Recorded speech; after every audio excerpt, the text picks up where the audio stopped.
बारिश होने वाली। इस बारिश के मौसम में डरा दिया। किसको पकोड़े खाने का मन नहीं करता? लेकिन कुछ लोगों के पास टाइम नहीं होता और कुछ लोगों को अच्छे पकोड़े बनाने आते नहीं। तब आपके पास एक ही ऑप्शन बचती है कि पकोड़े घर पे डिलीवर किए जाए। पर जब तक वो घर आते हैं तब तक वो कचकच, सौगी, खराब हो जाते हैं। क्या आपने कभी ऐसे पकोड़े खाए हैं जो सौगी ना हो, ऑयली ना हो और क्रिस्पी रहे डिलीवरी पे? नहीं ना। मैं एक पंजाबी हूँ और मैं एक बात बताऊँ आपको, ये प्रॉब्लम पराठों के साथ भी है। आपने कितने सारे ब्रांड्स इंडिया में देखे होंगे, पिज्जास के, बर्गर्स के, अब तो मोमोज के भी इतने सारे ब्रांड है भारत में। लेकिन क्या कोई पराठा और पकोड़ा का ब्रांड है? नहीं। बट ये मार्केट साइज ह्यूमंगस है। तो इस अनटैप मार्केट को टैप करने का हमने निर्णय लिया। Hi sharks, I am Geetika Anand Gupta. Hi, I am Gaurav Gupta और हम हैं को-फाउंडर्स MOPP फूड्स के। Mad over parathas and pakoras, India का पहला पराठा एंड पकोड़ा ब्रांड। हमारे पराठास एंड पकोड़ास ना ही सौगी होते हैं, ना ही ऑयली होते हैं, एंड आपके घर तक आने में वो क्रिस्पी रहते हैं। हम लोग एक क्लाउड किचन फॉर्मेट पे काम करते हैं। तो पराठास एंड पकोड़ास के अलावा हमारे पास डेली मील्स के लिए एक ब्रांड मिली and authentic North Indian curries के लिए एक ब्रांड मैड ओवर करी भी है। अभी तक हमने 3.5 लाख ऑर्डर डिलीवर किए हैं। अब आप भी सब कुछ बोलेंगे कि मैं भी कुछ बोल दूं? हमारी आस्क है 75 lakhs for 2.25% of the company. And sharks, अगर आपको पकोड़े पसंद हैं क्रिस्पी तो प्लीज इस डील में दिखाइए दिलचस्पी। 75 lakhs at 2.25, जल्दी से मैथ्स करो तो 33.33 करोड़, राइट? रफली 32 गया। वाह, क्या मैथ्स आप। बड़ा मैथ है। वाह, Aman math genius. Sorry. Geetika ji and Gaurav ji, स्वागत है आपका शार्क टैंक सीजन 2 में। Thank you. Thank you. आपने एक इंटरेस्टिंग सी बात कही कि आप पंजाबी हैं और गुप्ता भी हैं। पंजाबी मेरे मम्मी पापा का प्यार है, गुप्ता मेरा जिंदगी वाला प्यार है। Mad over paratha and pakora, ये कैसे आइडिया आया और आपने परांठा और पकौड़ा को क्यों कंबाइन कर दिया? ये जरा इंटरेस्टिंग कॉम्बिनेशन लगा। हमने जो है 14 साल दुबई में बिताए हैं। हम जब इंडिया आए तब मैंने कहा गिरिक इज माय सन्स नेम, अब इंडिया आए हैं, यहाँ के मैं आपको ऑथेंटिक देसी पराठे एंड पकोड़े खिलाना चाहती हूँ। एंड टू दी आयरनी, हमें कोई भी एक मिड सेगमेंट हाइजीनिक ब्रांड नहीं मिला। तो घर पे नहीं बनाते हो पकोड़े पराठे? बट ऑर्डर करके मंगाने भी होते हैं ना। अच्छा। पता चला बेसिकली इनको कुकिंग करना पसंद नहीं है, तो वी वर लुकिंग फॉर। चलो अब हुई ना सीधी बात, अब ये अंदर की बात बाहर आई है। तब हमने नोटिस किया कि या तो वो 40-50 रुपए के मिलेंगे या फिर you go to a nice fancy restaurant. That time हमने ये अपॉर्चुनिटी देखी। हमने मतलब आपने ये अपॉर्चुनिटी देखी? हाँ, मैंने ये एक्चुअली इन्होंने अपॉर्चुनिटी देखी। Yes, absolutely. मैंने तब बोला था ये अपॉर्चुनिटी है, तब माना नहीं। तो जो है बेचारे की हालत देख के लग रहा है जिस तरह से वो खड़े हैं, ऐसा लग रहा है डर के मारे खड़े हैं। आपके शादी को कितने साल हो गए? शादी को कितने साल हो गुड गए? 18 years। हाँ, लवली। मुझे तो लगता है सारे डिसीजन आप ऐसे लेते हो जो सिर्फ आपको पसंद है। बिल्कुल नहीं, मैं बहुत डेटा ड्रिवन ये इंप्रेशन जा रहा है, बट ऐसा बिल्कुल भी नहीं। That's so sweet। आपको बोलने की इजाजत मिल गई। अच्छा, एक बात बताइए, मॉप का मतलब इंग्लिश में झाड़ू होता है ना? वो MOP होता है। वो विजन आता है when you see mop. Correct. I agree. अभी भी आप लोगों का यंग कंपनी है, अभी भी आप चाहो तो चेंज कर सकते हो। तो ये कॉन्वर्सेशन ऑलरेडी हमने किया है एक दो बारी। हो सकता है ना, तो you are flexible in changing, change होना पॉसिबल है। Totally agree with you. एक किचन से अब हम 3 ब्रांड चलाते हैं और हमारा फ्यूचर में एक और ब्रांड लॉन्च करने का प्लान है कि अब MOPP फूड्स रिलेट नहीं होगा, क्योंकि अब हम सिर्फ मैड ओवर पराठास एंड पकोड़ास नहीं है। तभी ये डिस्कशन चल रहा है। बारिश नहीं आई पर पकौड़े लग रहा आ गए हैं। आ रहे हैं, बिल्कुल रेडी है। ये तो मैं स्ट्रिक्टली नॉन वेजिटेरियन फिर ये हेल्दी है? Healthier, definitely. Thank you very much. बहुत अच्छा पराठा है, butter chicken paratha. Thank you so much. पहले तो बहुत बढ़िया है। ये फ्लेवर्स कौन से हैं? तो एक है हमारा टॉप सेलिंग पराठा जिसका नाम है आलू प्याज पराठा। फिर हमारा दूसरा एक पराठा है जो वेजिटेरियन पराठा है, उसका नाम है Italian twist paratha. Very nice.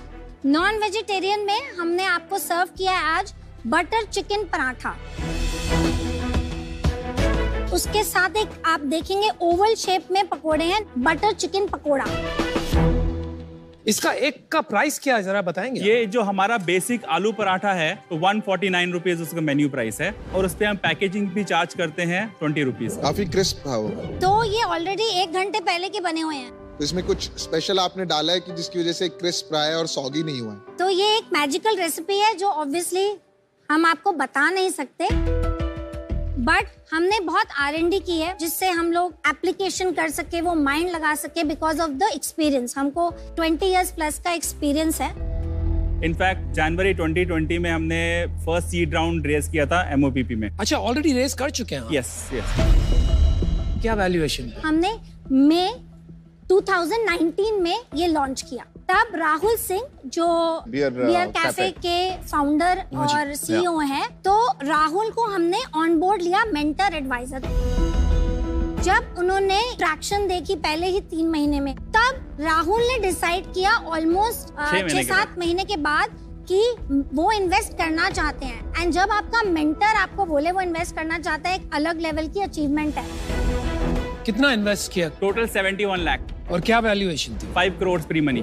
5 crore के बाद और कोई पैसे उठाए आपने? उसके बाद 2 राउंड्स और हुए, वो इंडिया एक्सेलरेटर के थ्रू हुए। कब हुआ? 21 नवंबर। At what value? 12 करोड़ के वैल्यूएशन पे रेस किया, रफली अबाउट अनदर 70 lakhs। और उसके बाद? उसके बाद हमने एक और राउंड किया इंडिया एक्सेलरेटर के ही थ्रू, उसमें अबाउट 55-60 लाख रुपीस रेस किए। ये कब किया? This was March 2022। एंड कितना किया और क्या वैल्यूएशन?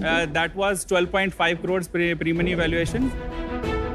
एंड राइट नाउ हमने अब करीब 1.5 महीने पहले एक राउंड और रेस ओपन किया है, हाँ जी। जिसको हमने 22 करोड़ के प्री मनी वैल्यूएशन पे रेस किया था। कितना किया? अभी 55 लाख का कमिटमेंट आके फंड्स ट्रांजैक्शन हो चुके हैं। 50% वैल्यूएशन बढ़ा दिया शार्क टैंक के लिए 2 महीने में। No, not because of that. हमारा एक्चुअली एक बहुत अच्छा कोलैबोरेशन रेबल फूड्स के साथ हुआ है। Very nice. बेसिकली उनका एक प्रोग्राम है लॉन्चर प्रोग्राम, जिसमें वो high potential entrepreneurs and high potential brands को आइडेंटिफाई करते हैं, बिकॉज उनके हिसाब से they are done doing their own brands. Now वो ढूंढ रहे हैं और बहुत सारे ब्रांड्स और एंटरप्रेन्योर जिसको वो सपोर्ट करेंगे, और eventually in the long run probably they will acquire 51% equity and book their revenues as well. अब आपकी दोनों इसकी कितनी इक्विटी बची है? दोनों मिला के 61% है, 9.3% की ESOP है, 20% के एंजल इन्वेस्टर्स हैं, और 6.5% के एडवाइजरी है, और 3% इंडिया एक्सेलरेटर का है। रेबल का कितना था उसमें? रेबल का भी इन्वेस्टमेंट नहीं है। अच्छा, ठीक है। आपने 21 नवंबर में 12 करोड़ की वैल्यूएशन पे रेस किया। हाँ जी। 1 साल बाद लगभग सेम वैल्यूएशन पे रेस किया, कोई ग्रोथ नहीं हुई। और मार्च और मई में 3 महीने में वैल्यूएशन डबल कर दिया। जब हमने 12.5 पे किया था उस वक्त हमारा रन रेट मंथली था 35 लाख का। अच्छा जी। जब हमने 22 पे किया तब हमारा मंथली रन रेट 60 लाख का है। और आज 60 lakh. This is what it is. पिछले 8 महीनों से हमारी month on month average growth rate 20% है। एंड पिछले 3 साल का CAGR इज 80%। आज की डेट में हम मंथली 25,000 ऑर्डर्स डिलीवर करते हैं 3 किचन्स के through. Well done, well done. Actually मेरा डिसीजन बन गया है। तो सबसे पहले तो गीतिका जी आप बहुत क्यूट है, ब्रिलियंट टेस्टिंग प्रोडक्ट्स, लेकिन unfortunately I will have to be out. To be very honest, इस एरिया में मेरा इंटरेस्ट नहीं है अरे आपने एक्सपर्टीज भी नहीं एक्सपर्टीज नहीं बोला। है और मैं ज्यादा कंट्रीब्यूट नहीं कर पाऊंगी, but I wish you the very best. Thank you very much. Thank you. जहां तक मेरी समझ है, सबसे powerful person in this industry जो मार्केट प्लेस है जोमेटो हो या स्विगी हो, वो होता है। उसके बाद है रेबल फूड्स जैसे बंदे, और उनमें टसल चलेगी कि कौन ज्यादा प्रॉफिट खींचता है। आप इसमें मार्जिन कैसे पकड़ के रखेंगे इस फाइट में, मुझे थोड़ा समझा सकते हैं? ये पूरा स्केल का गेम है। तो हमारा विजन है कि हम अगले 3 साल में कम से कम 100 किचन्स खोलें। सो एज ऑफ नाउ हम लोग किचन में करीब 15% EBITDA पे बैठते हैं। घर पे 9 लाख रुपया महीने का बचता है? नहीं, ये स्टोर लेवल है। अच्छा। उसके ऊपर कॉर्पोरेट लेवल में हमने ऑब्वियसली देयर बहुत सारे एक्सपेंसेस हैं। तो बर्न है, थोड़ा बहुत बर्न है। कितना कॉर्पोरेट कॉस्ट है आपका? Corporate cost is about 7 lakh rupees. And burn कितना है महीने का? 2-3 लाख रुपए का है। Not bad. ओवरऑल जब और स्केल करेंगे तो ये जो कॉर्पोरेट कॉस्ट है वो एवरेज आउट हो जाएगी, एंड हमारा टारगेट है कि ये 4 से 5% के बीच रहेगी एट द कॉर्पोरेट लेवल। लेकिन फिर भी हमेशा प्रेशर रहेगा unless and until you are able to create strong pull brand। तो सबसे स्ट्रॉन्गेस्ट पुल ब्रांड अगर फूड डिलीवरी में अगर हम देखते हैं आज की तारीख में, डोमिनोज होगा। They don't need Zomato, they don't need Swiggy, they can run their business on their own. आप में क्या हो रहा है ना, मैं काफी खुश हो गया, दिल मचल गया 60 लाख पर मंथ सुन के, लेकिन फिर मैंने समझा कि आपके 3 ब्रांड ऑलरेडी हैं ये बिजनेस में।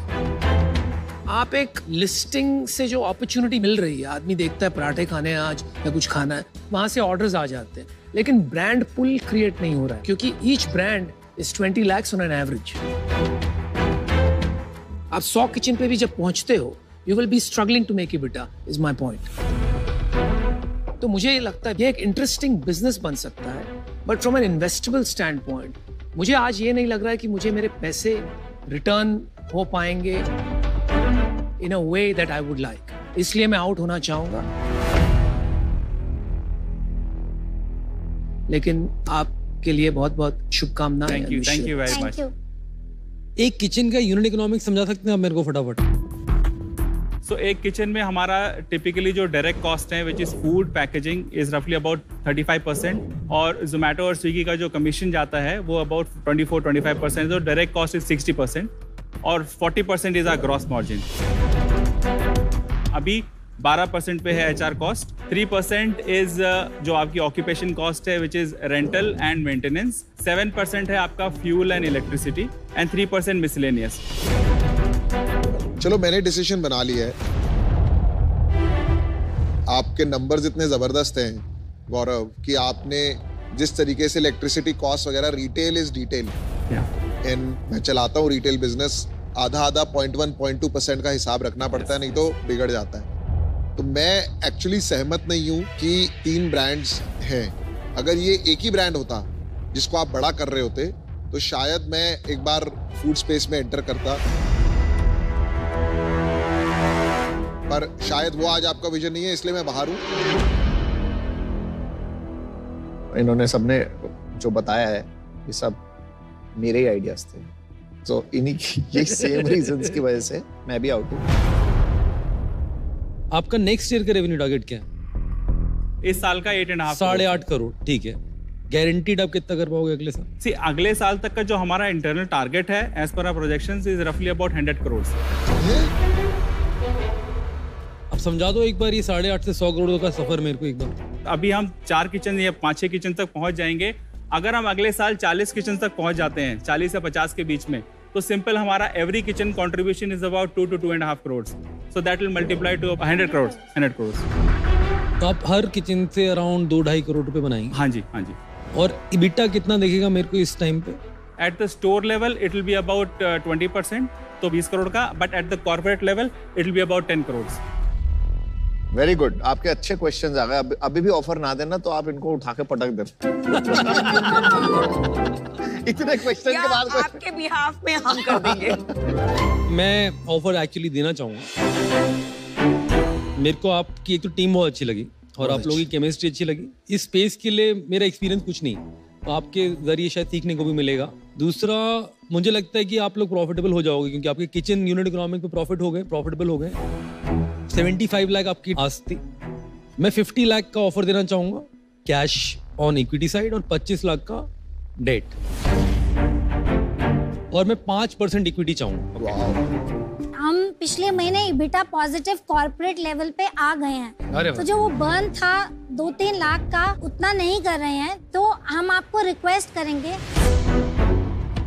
अगर आप 75 lakhs 5% पे कर लें बट डेट को हटा दें, Not bad. ये हमारा काउंटर ऑफर है, तो बहुत हेल्प हो जाएगी इससे। Reasonable है। We have काफी to be reasonable। very fair to our initial supporters.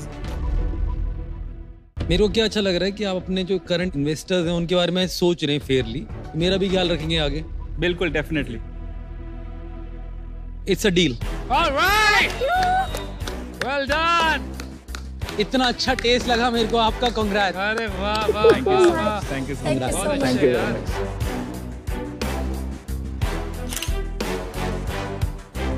Congratulations once again. Looking you. forward to Thank work you with so you. much. Thank you so much. एक बात Same कहता here. हूँ, now just go and mop up the food industry. Yes. All right.